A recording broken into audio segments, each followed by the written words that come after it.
Telugu Desam party అత్యంత ప్రతిష్టాత్మకంగా నిర్వహించే వార్షిక మహాసభ అయిన మహానాడుకు కౌంట్ డౌన్ ప్రారంభమైంది.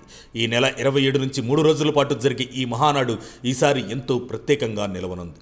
ముఖ్యంగా మహానాడు జరిగే ప్రదేశాన్ని బట్టి చూస్తే టీడీపీ ఈసారి కడప జిల్లాను వేదికగా ఎంచుకుంది.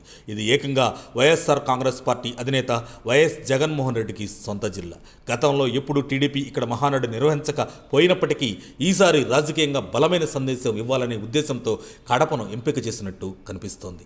ఇంతకుముందు ప్రచారంలో మహానాడును జగన్ సొంత నియోజకవర్గమైన పులివెందుల్లో నిర్వహించనున్నారన్న వార్తలు కూడా వినిపించాయి. అయితే తాజా సమాచారం ప్రకారం ఈ కార్యక్రమం పులివెందులలో కాకుండా కడప జిల్లాలోని చెర్లోపల్లి, పబ్బవరం గ్రామాల సమీపంలో భారీ స్థలంలో జరగనుంది.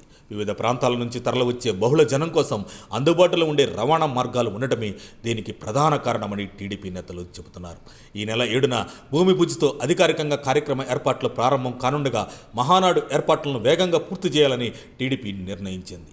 మహానాడుకు ఈసారి ప్రత్యేక ప్రాధాన్యత ఉంది. టీడీపీ ఇటీవల రాష్ట్రంలో ఘన విజయం సాధించి 4వ అధికారంలోకి వచ్చింది. ఆ తర్వాత తొలిసారిగా నిర్వహిస్తున్న మహానాడు కావడంతో పార్టీ శ్రేణుల్లో అభిమానం, ఉత్సాహం తారాస్థాయికి చేరింది.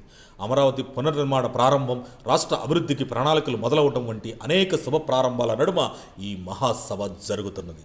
ఈ వేడుకకు దాదాపు 10 లక్షల మంది హాజరయ్యే అవకాశం ఉందని అంచనాలు ఉన్నాయి. అన్ని విధాలుగా ఇది పార్టీ శక్తిని ప్రజల్లో చూపించే వేదికగా మారనుంది. పులివెందులలో వీలైనంత విస్తీర్ణం అందుబాటులో లేకపోవడంతోనే అక్కడ మహానాడు జరపడం సాధ్యపడలేదని చెబుతున్నారు. కానీ కడప కేంద్రంగా నిర్వహించడం వల్ల టీడీపీ శబ్దం జిల్లాకే కాకుండా రాష్ట్ర వ్యాప్తంగా వినిపించేలా చేయాలనే వ్యూహంతో చంద్రబాబు ఈ నిర్ణయం తీసుకున్నారని తెలుస్తుంది.